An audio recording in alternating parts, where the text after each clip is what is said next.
Welcome back! You're still watching Chinatown TV with me, your host, Trish Chua.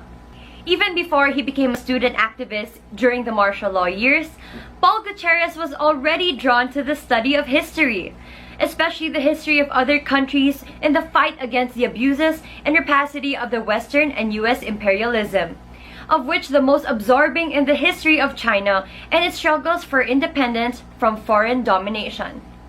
难怪他年纪小已经开始了看毛泽东的文章。Para kay Paul Gutierrez, the Philippines and China are brothers, bound by their shared history and their common struggle for national independence and against Western US imperialism. He had always noted that long before Western colonialists arrived on Philippine shores, China and the Philippines have always been friends and trading partners. They fought together during the Filipino struggle for independence, first against Spanish colonialism, then US imperialism, and then the Japanese militarism.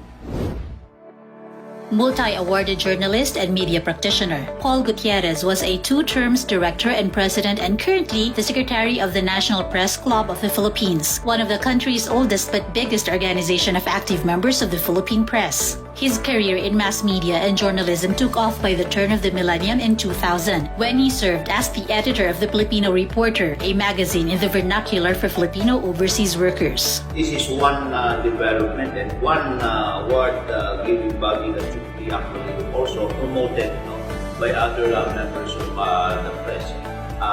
Significantly, I note that the APPCU is actually giving recognition to at least 4 journalists.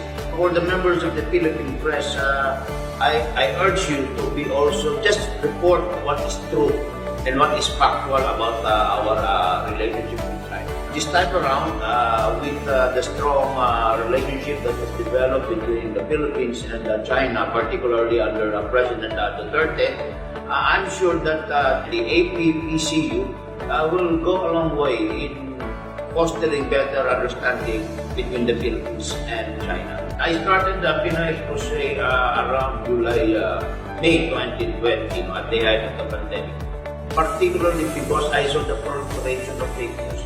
In my small way, I want to contribute to giving our people an alternative source of information that is not beholden to this foreign interest and that can reflect the true will and the true story, shall we say, behind what is the current events and regional events here, particularly with regards to China and the Philippines.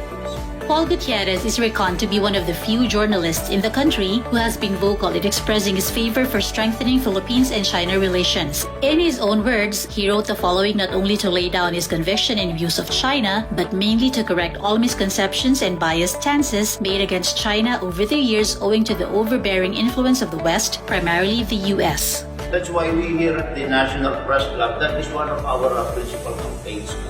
I-correct yung mga fake news na yan. And the best way to correct this is to expose yung mga purveyors ng mga fake news. For as long as Filipinos have this mistaken notion that some so-called media outlets are really media outfits, then they will fall victims to fake news. The commonality of our struggle against foreign intervention, against foreign aggression. As for China in particular, they have a more, shall we say, more interesting and captivating history because they have been resisting foreign intervention of so many countries. That is really something that should inspire us Filipinos to struggle more to complete our independence, particularly from US imperialism.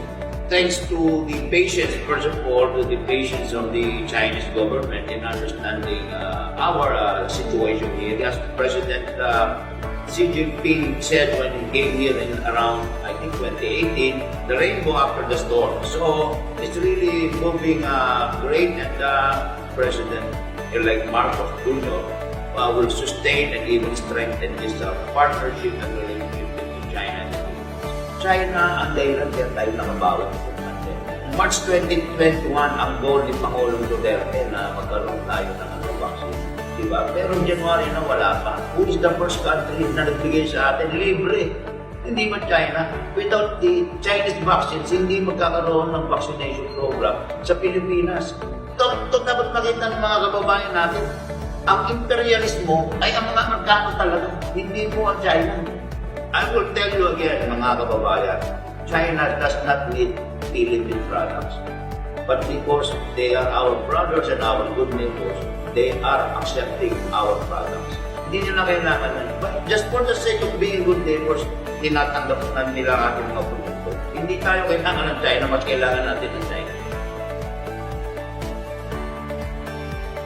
I would like to thank the selection committee of the Association to Promote China Understanding for recognizing my humble contributions for the strengthening and deepening of the Philippines-China relations. Salamat po sa inyo at mabuhay.